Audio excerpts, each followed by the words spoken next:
So friends, welcome back to my channel. তখন বাবলি সিনেমাটা নিয়ে কথা বলবো, যেটা লিড চরিত্রে রয়েছেন আবির চ্যাটার্জি এবং শুভশ্রী গাঙ্গুলি, এবং ডিরেকশন দিয়েছে আমাদের রাজ চক্রবর্তী।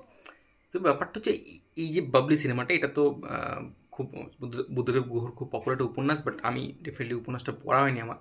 তো আমি যে কথাটা বলবো সেটা পুরোপুরি সিনেমাটা দেখে কথাটা বলছি। তো সিনেমা দেখে একটা কথাটা বলা এবং উপন্যাসের থেকে অ্যাডাপ্ট করে কীরকম করে সিনেমাটা বানিয়েছে সেটা নিয়ে কথা বলে দুটোর মধ্যে ডিফারেন্স রয়েছে।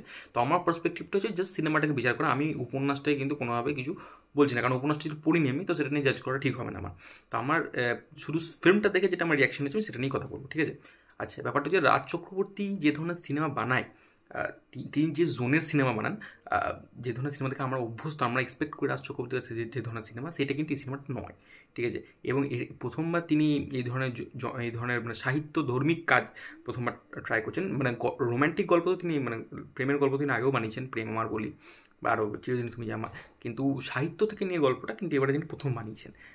তো সেটা কিন্তু আমার মনে হয় তিনি পুরোপুরি মিজারেবলি ফেল করেছেন। এবং আমার মনে হয় না এই ভবিষ্যতে তার এই জনরাটাকে ট্রাই করে বা এই ধরনের সাহিত্য থেকে নিয়ে কাজ করা উচিত। এবং আমার তো মনে হয় না সেটা তার জন্য স্যুট হবে, অ্যাপ্ট হবে। আমার মনে হয় তার যে ধরনের সিনেমা, যে ধরনের মাউন্টিংয়ে, যে ধরনের স্কেলের এক কমার্শিয়াল সিনেমা, যেটা রিসেন্ট আমি মনে করছে ওয়েবে, তিনি এখন ফিল্মে তো ডেফিনেটলি সেগুলো বানান না, বান্না ছেড়ে দিয়েছেন, পরিণীতা, ধর্মযুদ্ধ, হাবজি কাবজি, এই ধরনের সিনেমা তিনি বানান। বাট সেই ধরনের সিনেমা, যেটা পুরনো রাজ চক্রবর্তী, দুই পৃথিবী, চ্যালেঞ্জ, সেই ধরনের সিনেমা কিন্তু আমার রাজ চক্রবর্তীর বানানো উচিত, তাহলে অডিয়েন্সটা তাকে আরও বেশি পছন্দ করবে, ভালোবাসা দেবে। এই ধরনের সিনেমা আমার মনে হয় না, যেখানে একটা সিরিয়ালের মতো অ্যাপ্রোচ নিয়েছেন রাজ চক্রবর্তী, এবং পরবর্তী সিনেমাটার আছে সন্তান, সেটা যাই হোক না দেখে সেটা বলা উচিত না, বাট মনে হচ্ছে সেই ধরনের ফ্যামিলি ড্রামা সিনেমাই হবে। তো আমার কিন্তু সিনেমাটা একদমই পোষায়নি, সিনেমাটা ভালো লাগেনি। এবং সিনেমাটা যখন ট্রেলারটা দেখেছিলাম তখন থেকে আমার এক্সপেকটেশন করে বেশি ছিল তা নয়। কিন্তু শুনেছিলাম যে বাবলি গল্পটা খুব, বাবলি উপন্যাসটা খুব পপুলার একটা উপন্যাস এবং লোকে খুব পছন্দ করেছে উপন্যাসটি। তো সেই অনুযায়ী সিনেমাটাও আই থিঙ্ক ভালো হয় উচিত। বাট আমি ডেফিনেটলি উপন্যাসটা পড়ে আমি জানি না যে রাজ চক্রবর্তী ঠিকঠাক জাস্টিফাই করেছে উপন্যাসটাকে কিনা। নাকি উপন্যাসটা নিশ্চয়ই ভালো হওয়াটাই স্বাভাবিক, নাহলে এতজন লোক পছন্দ করতো না।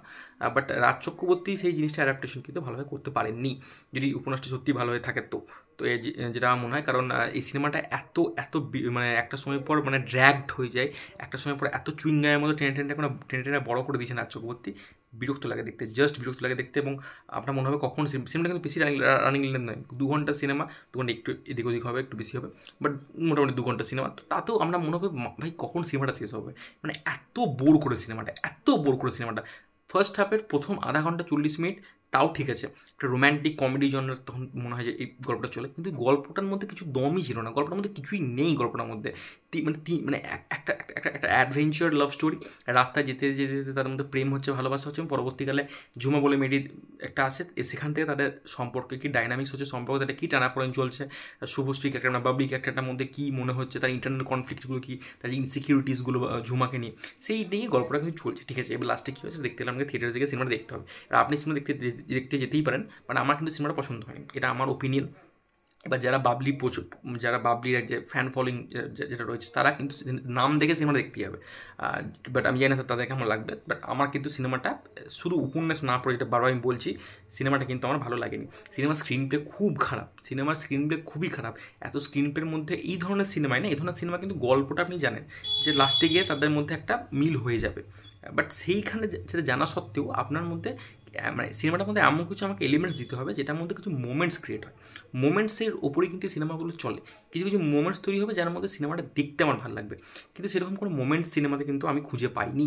আমার কিন্তু সিনেমাটা সেই জন্য ভালো লাগেনি। সিনেমার মধ্যে কি পজিটিভ পয়েন্ট নেই? আছে, কিন্তু খুব সামান্য পজিটিভ পয়েন্ট। সিনেমার ফার্স্ট পজিটিভ পয়েন্ট যেটা আমার কাছে লেগেছে সেটা হচ্ছে সিনেমার যেটা ট্রিটমেন্টটা, সিনেমার যে লুক অ্যান্ড ফিল, সিনেমার যে সিনেমাটোগ্রাফি করেছেন, ক্যামেরার কাজ যেখানে সিনেমা শ্যুট করা হয়েছে, সেগুলো খুব দুর্দান্ত লাগে দেখতে, মানে আপনি কোনো ফ্যান্টাসি ওয়ার্ল্ডে ট্রান্সফর্ম হয়ে গেছেন, ট্রান্সফার করে দেওয়া হয়েছে আপনাকে, মানে এত সুন্দর লাগে সেই মানে নর্থ ইস্টে যে জায়গাটা শ্যুট করা হয়েছে, খুব ভালো লাগে। ক্যামেরাটা যেখানেই বসিয়েছে সেখানেই দেখতে খুব দুর্দান্ত, আউটস্ট্যান্ডিং লাগছে দেখতে।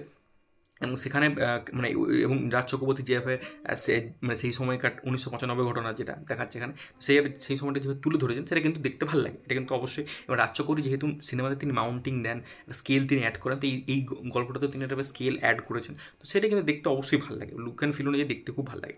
বাট লাস্টের দিকে যখন সিনেমাটা যখন সেকেন্ড হাফের শেষ দিকে চলে যায়, তখন সিনেমাটা একটা চার দেওয়ালের মধ্যে বন্দি গল্প হয়ে যায়। সেটা সেটা সেটা দর্শক আমি নয়, তো আমার পার্সোনালি ভালো লাগে, মানে চার দলে মানে হলে কী হয়, মানে সেটা অসুবিধা নেই, বাট ব্যাপারটা হচ্ছে রাজ চক্রবর্তীর কাছে না এই ধরনের আমি এক্সপেক্ট করি না। মানে যেটা আমার অ্যাজ অ্যান অডিয়েন্স মনে হয়। তো আমার সেই জিনিসটা কিন্তু ভালো লাগছে না দেখতে, কারণ আমি এই ধরনের মানে সেই ট্রিটমেন্টটা আমি পছন্দ করছিলাম না। এটা সেকেন্ড পজিটিভ পয়েন্ট হচ্ছে এই সিনেমা গানগুলো ইন্দ্রজিৎ দাশগুপ্ত মিউজিক দিয়েছে, তো ডেফিনেটলি গান তো ভালো হতেই হবে, এবং ব্যাকগ্রাউন্ড মিউজিকও খুব ভালো দিয়েছে। ব্যাকগ্রাউন্ড মিউজিকটা এই রোম্যান্টিক গল্পটার সাথে খুব ভালোভাবে যাচ্ছে, সেটা শুনতে বেশ ভালো লাগছে। তো এবং গান অনেকদিন পর বাংলা সিনেমাতে এতগুলো গান শুনলাম, তো গান অনেকগুলো রয়েছে, বাট গানগুলো কিন্তু না মানে সিনেমার রানিং মানে সিনেমাতে অনেক জায়গাতে এত একটা গান হলো 10 মিনিট পর আবার একটা গান চলে এসেছে, আবার সেকেন্ড হাফে একটা গান হলো তো 10 মিনিট পর আবার গান, এত তো গান দিয়েছে না বিরক্ত লাগে শুনতেও বিরক্ত হচ্ছে। এবং গল্পটাও যদি মধ্যে যদি কোনো ভালো এঙ্গেজিং ফ্যাক্টর, স্ক্রিন প্লের মধ্যে কোনো এঙ্গেজিং ফ্যাক্টর নেই, সে একই জিনিস চলছে বাবা বাবা, যে ওকে মনে হচ্ছে যে আমার থেকে ঝুমাকে পছন্দ করে নিচ্ছে, আর আমার মনে হচ্ছে আর বাবলির মনে হচ্ছে বা কী হবে না হবে, সে একই জিনিস চলছে। তো তার মধ্যে গানগুলো আসছে, কিন্তু গানগুলো শুনবো কি, সিনেমাটা তো দেখতে ভালো লাগছে না, তো সেটাও খুব একটা কিছু ওয়ার্ক করি। গানগুলো ইন্ডিভিজুয়ালি কিন্তু ভালো, সেটা নিয়ে কোনো ডাউট নেই। এটা একটা জিনিস। এবং আবির এবং শুভশ্রীর পারফরমেন্স কিন্তু ভালো। আবির এবং শুভশ্রীকে নো ডাউট খুব ভালো অভিনয় করে, তারা ভালো অনেক দিন ধরে অভিনয় করছে, তারা তো অভিনয় ভালো করবেই জানার কথা। এবং শুভশ্রী ক্যারেক্টারটা মানে শুভশ্রী যেহেতু অনেক বয়স বেড়ে গেছে এখন, তা সত্ত্বেও এখানে আমার যত যে মনে ইয়াং একটু 10-12 বছর কম বয়সের মেয়ে লাগার কথা, বাট সে কিন্তু অভিনয় দিয়ে সেই জিনিসটা বার করে দিয়েছে, এবং তাদের জন্য কেমিস্ট্রি কিছু জায়গায় ওয়ার্ক করেছে ভালো, সেটা কিন্তু ভালো করেছে। আমার জুড়িটা পছন্দ হয়েছে, প্রথমবার অনস্ক্রিনে দেখি জুড়িটাকে ভালো লাগছে দেখতে, কিন্তু বেশ ভালো লাগছে। কিন্তু ব্যাপারটা হচ্ছে রাজ চক্রবর্তী কি প্রেমের সিনেমা বানায়নি, প্রেমের সিনেমা বানিয়েছে তো, প্রেম আমার বানিয়েছে, কিন্তু ব্যাপারটা হচ্ছে সেই সিনেমাগুলো ওয়ার্ক করেছে, এই সিনেমাটা ওয়ার্ক না করা মেন কারণ হচ্ছে রাজ চক্রবর্তী এই যে সিনেমাটাতে যে স্ক্রিন প্লেটা তিনি ফলো করেছেন, প্রথমবার তিনি মানে সেই প্রথমবার নয় মানে সিনেমার প্রথম দিকে যেটা নন লিনিয়ার স্ট্রাকচার ফলো করেছে, সেইখানে সেটা ফলো করলেও কিন্তু সিনেমাটা কত এঙ্গেজিং, ওই যে বললাম এঙ্গেজিং ব্যাপারটা সিনেমার মধ্যে কখনোই ছিল না, এবং কোনো মোমেন্টস তিনি ক্রিয়েট করতে পারেন এই লাভ স্টোরিটার মধ্যে। এই জন্য সিনেমাটা একদমই আমার কাছে আনওয়াচেবল মনে হয়েছে, আমার সিনেমাটা একদম ভালো লাগেনি সত্যি কথা বলতে গেলে। এবং সিনেমাটা যেটা সাহিত্য থেকে নিয়ে কীভাবে সিনেমা বানাতে হয়, সেটা আমার মনে হয় না রাজ চক্রবর্তীর আর এই জনরাটা ট্রাই করা উচিত বলে, এটা আমার পার্সোনাল ওপিনিয়ন। কারোর ডেফিনেটলি পরবর্তীতে তিনি করতেই পারেন, বাট এবং তিনি তার ধর্মযুদ্ধ সিনেমাটা তিনি যে বাড়িয়েছেন, ধর্মযুদ্ধ পরিণীতা, সেই সিনেমাগুলো কিন্তু ভালো লেগেছে, বাট এই সিনেমাটা কিন্তু একদমই ভালো লাগেনি। তো আমার বেটা ছিল ওভারঅল টেক সিনেমাটা নিয়ে, এবং এটা ওভারঅল টেক সিনেমাটা নিয়ে। এবং তাও যেটা বলছেন যে ফার্স্ট হাফে সিনেমাটা আধা ঘন্টা 40 মিনিট তাও দেখছিলাম ঠিকঠাক চলছে চলুক ঠিক আছে। সেকেন্ড হাফের দিকে স্ক্রিন প্লেটা এমন ফল করে যখন থেকে ও চাকরিটা পেয়ে যায়, তারপর থেকে মানে শুভশ্রী যখন চাকরি পেয়ে যাচ্ছে, তারপর থেকে যা যা জিনিসপত্রগুলো ঘটে, ও একবার ওর বাড়িতে যাচ্ছে, এবার এর বাড়িতে আসছে, ঝুমার ক্যারেক্টারটাই করছে। ঝুমার ক্যারেক্টারটা তো পুরো ওয়েস্ট করেছে ক্যারেক্টারটাকে, ঝুমার ক্যারেক্টারটাকে সৌরজনী যেটা প্লে করেছে, তো সেটা তো ওয়েস্টই হয়েছে। বাট তার সত্ত্বেও এবং কৌশিক সেনও রয়েছে ছোটো একটা ক্যারেক্টারে, এবং পদ্মনাভ দাশগুপ্তের ছোটো একটা সিনের জন্য রয়েছে। ওই ক্যারেক্টারে পদ্মনাভ দাশগুপ্ত কেন করলো রোলটা, এবং হয়তো বন্ধুত্বের খাতিরে তিনি করে দিয়েছেন, এবং ওই সিনটা কোনো মানে পড়ে গেল, আননেসেসারি অনেক জিনিসপত্র রয়েছে।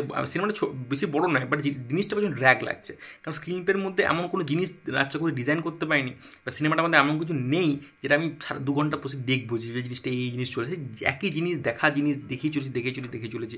এবং ক্যারেক্টারটা শুভশ্রী গাঙ্গুলি যে ক্যারেক্টারটা বাবলি, আমি বইটা পড়ে আমি জানি না, বাট ক্যারেক্টারটা এত ন্যাকামি করছে, এত তাড়াতাড়ি মুড সুইং হয়, রাত্রেবেলা ঘুমিয়ে সকালবেলা উঠে আবার কাঁদতে লাগলো হট করে, মানে এমন জিনিসপত্র ঘটছে না, সেগুলো মানে আনবিলিভেবল লাগছে দেখতে, বিরক্ত লাগছে দেখতে, প্রচণ্ড বিরক্ত লাগছে দেখতে। এই ধরনের সিনেমা দেখলে লোকে প্রেম তো করবেই না, উল্টো প্রেমের ওপর থেকে ভরসায় উঠে যাবে এই ধরনের সিনেমা দেখলে, যে ভাই এরকম ধরনের মেয়ে যেন আমার জীবনে না আসে, মানে এত মুড সুইং হয়, মানে একে মানানো খুব মুশকিল ব্যাপার। তো এই হচ্ছে ওভারঅল টেক আমার সিনেমাটা নিয়ে। আমি আবার বলছি, আমি কিন্তু বইটা না পড়ে আমি যে সিনেমাটা দেখে তারপরে প্রেক্ষিতে বললাম, বই পড়ে বইটার সাথে কম্প্যারিজন করে কিন্তু বলিনি। তো আমার কথাটা শুধু সেই অনুযায়ী হচ্ছে, এটা আমি আবার বলছি, যারা যদি কেউ পাবলিক পড়তে তো আমার কথা শুনে খুব অফেন্ডেড হবেন না, কারণ আমি বইটা পড়িনি, আমি সিনেমা দেখে তার বিচার করছি। আচ্ছা, ওভারঅল টেক সিনেমাটা নিয়ে তোমার সিনেমাটা কেমন হয়েছে ডেফিনেটলি কমেন্ট করে জানাতে পারো। ভিডিওটা ভালো লাগলে চ্যানেলটাকে প্লিজ সাবস্ক্রাইব করে দিও, আর ডিসক্রিপশন বক্সে ইনস্টাগ্রাম লিঙ্ক দেওয়া আছে, জয়েন করতে পারো আমাকে। Take care, by.